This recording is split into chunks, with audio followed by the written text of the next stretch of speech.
Bonsoir à tous mes petits monstres. Et nous sommes repartis pour 3 nouveaux témoignages. Vos témoignages que vous m'avez envoyés. Mais cette fois-ci, nous allons aborder quelque chose de nouveau.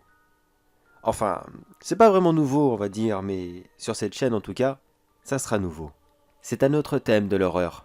Le thème pas effrayant, pas gore, ni même angoissant, mais c'est sûr et certain que on n'aimerait vraiment pas que cela nous arrive. Vous allez comprendre. Passons immédiatement à la première histoire.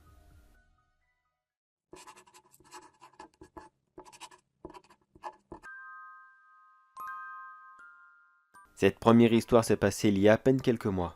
Alors vous voyez, c'est assez récent. Mais découvrez donc. À cette époque, j'étais caissier dans une petite enseigne. Pas la peine de la citer ici, je pense que ça ne sert à rien. J'avais l'habitude d'être multitâche. Le magasin étant petit, il n'était pas rare que je passe rapidement de la caisse à un simple seau d'eau afin de passer quelques coups de balai ici et là. Mais ma journée la plus horrible dans ce travail, même si je ne m'en plaignais pas, arriva le seul jour où j'avais essayé d'être un bon samaritain. Ce jour-là, une dame âgée, que nous avions l'habitude de voir tous les jours ici, avait beaucoup de mal avec son sac de course. Celle-ci l'avait un peu plus rempli que d'habitude. Elle s'imaginait déjà très mal retourner à sa maison toute seule. Elle demanda rapidement au directeur, qu'elle connaissait très bien, si elle pouvait avoir un coup de main pour ses courses, que promis elle n'en aurait pas pour très longtemps. Et je vous laisse deviner qui a eu la chance de pouvoir accompagner cette vieille dame. Je l'ai donc accompagnée jusqu'à chez elle, tout en portant cet énorme sac de course qui était vraiment très lourd. Et je confirme, elle n'aurait pas pu l'amener toute seule. Après une petite trotte de 15 minutes, mon premier réflexe fut de m'écrouler dans le canapé. Je me suis bien sûr excusé l'instant suivant, mais j'étais vraiment fatigué.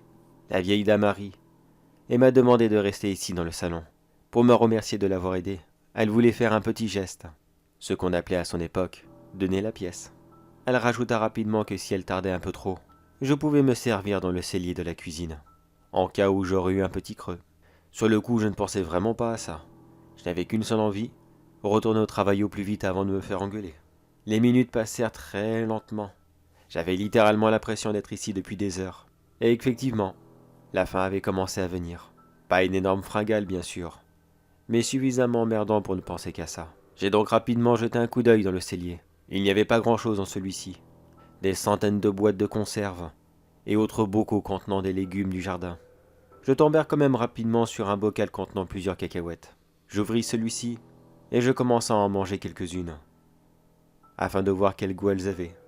Elles étaient extrêmement fades. Pas de sucre, pas de sel, rien du tout. Je les ai posées sur la table et j'ai continué à chercher un peu.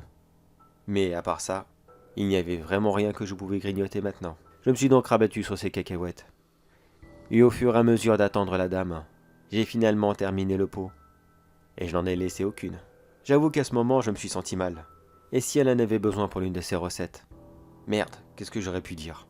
Je n'ai pas eu le temps de réfléchir à une excuse, car la vieille dame fit son retour, avec un immense sourire aux lèvres. Elle me donna un billet de 10, et elle me remercia encore pour l'aide que je lui avais apportée, et surtout, pour la patience que j'avais eue. Bon, j'imaginais un peu plus, c'est vrai, mais 10 € c'est toujours ça. Je l'ai remercié et je m'apprêtais à repartir, mais juste avant, je n'ai pas pu m'empêcher de lui dire pour le bocal.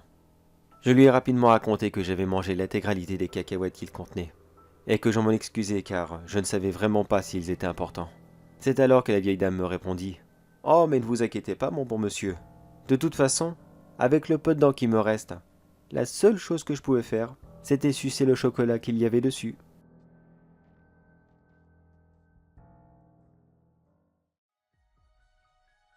Eh oui, mes petits monstres.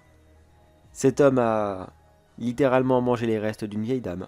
Comme quoi, faut toujours faire attention. Je vous avais prévenu que cette vidéo abordait un nouveau thème. D'un certain sens, ça reste quand même horrifique. Avouez-le, qui aimerait faire ça? Si vous avez dit moi, alors vous êtes dégoûtant. Maintenant passons à la deuxième histoire.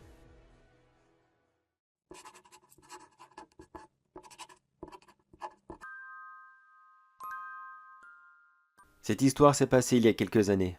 Un artisan peintre un peu trop gourmand a eu la mauvaise idée de vouloir tricher avec la nature. Cette histoire est arrivée à mon frère il y a maintenant 3 ans de cela. Lui et moi sommes dans la même entreprise de maçonnerie. Nous étions ce jour-là en plein chantier, avec un autre de nos collègues. Je ne me souviens plus exactement de la date. Tout ce que je me souviens, c'était la période des noix.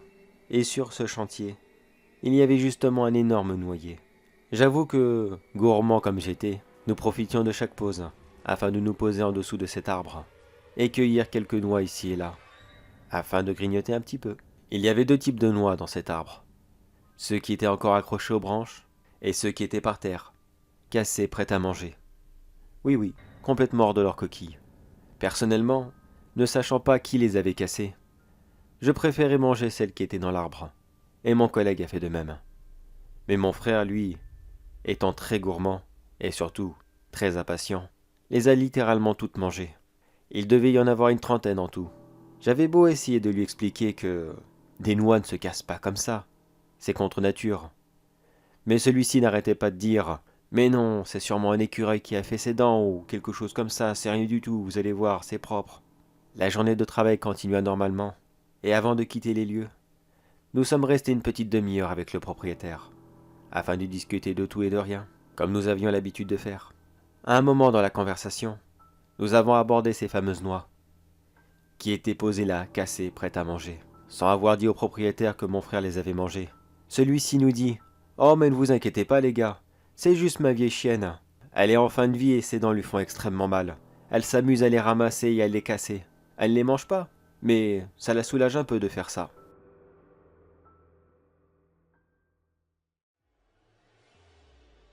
On dit que la gourmandise est un vilain défaut. Visiblement, cet artisan en a fait les frais. Mais bien sûr, quand le fermier disait « la vieille chienne », il ne parlait pas d'un être humain, je vous rassure. Ah ben je vous vois venir dans les commentaires, je préfère préciser maintenant. Pour cette dernière histoire, restant dans le domaine de l'artisanat, celle-ci nous provient d'un autre artisan qui n'a pas voulu évoquer son corps de métier, mais qui, je l'avoue, a quand même vécu une horrible aventure. Mais écoutez donc.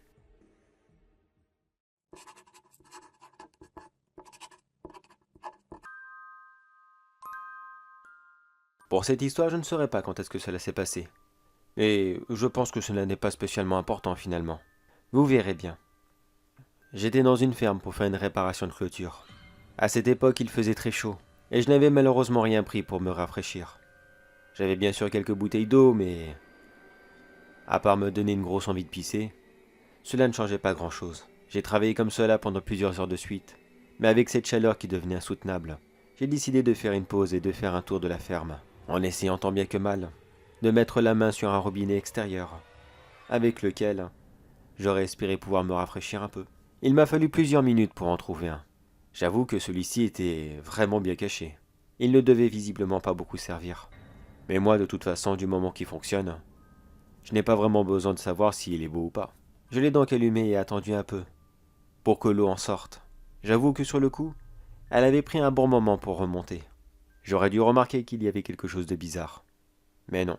Quand l'eau sortit enfin de celui-ci, je me l'ai rapidement passé sur la figure, et je me suis mouillé le torse, afin d'enlever toutes ces transpirations que j'avais accumulées. Puis je suis retourné à mon bricolage, car j'avais bientôt fini et je n'avais vraiment pas l'intention de faire des heures sup aujourd'hui. Il ne me restait plus que 3 heures à faire avant de débaucher. Mais durant ces 3 heures, j'ai dû retourner au robinet 4 ou 5 fois, ce qui était parfaitement ridicule, mais que voulez-vous, quand on a une source de fraîcheur juste à côté de nous, et qu'il fait vraiment chaud. Cela est vraiment beaucoup trop tentant. Mais juste avant de partir, c'est là que je me suis demandé, mais si ça se trouve, il fallait pas que j'utilise? Peut-être qu'il était branché à une réserve d'eau, que le fermier mettait de côté pour des jours chauds comme celui-ci. Culpabilisant un petit peu de mon geste, j'ai décidé d'aller le voir, afin de lui dire bien sûr que j'allais débaucher, et ensuite que j'avais utilisé ce robinet sans lui avoir demandé. Quand je lui ai expliqué que je l'avais utilisé, mais sans préciser comment, celui-ci me dit rapidement « Oh, vous inquiétez pas, ça m'embête pas du tout.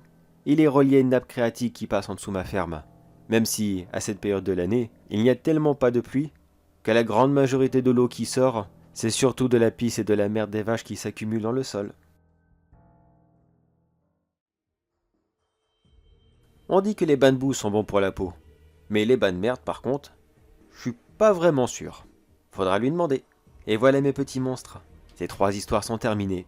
Et j'espère que ce style de l'horreur, car on peut le dire vraiment, ça doit être vraiment l'horreur quand cela nous arrive. En tout cas, j'espère que cela vous aura plu. Et si c'est le cas, et que vous aussi, vous avez des histoires aussi horribles que celle-ci à nous partager, je vous renvoie dans la description de la vidéo où vous y trouverez les liens de mon Discord, adresse email et page Facebook afin de nous partager toutes vos expériences. Sur ce, mes petits monstres, portez-vous bien et surtout n'oubliez pas que le monstre sous votre lit n'est pas forcément méchant. Laissez-le venir avec vous.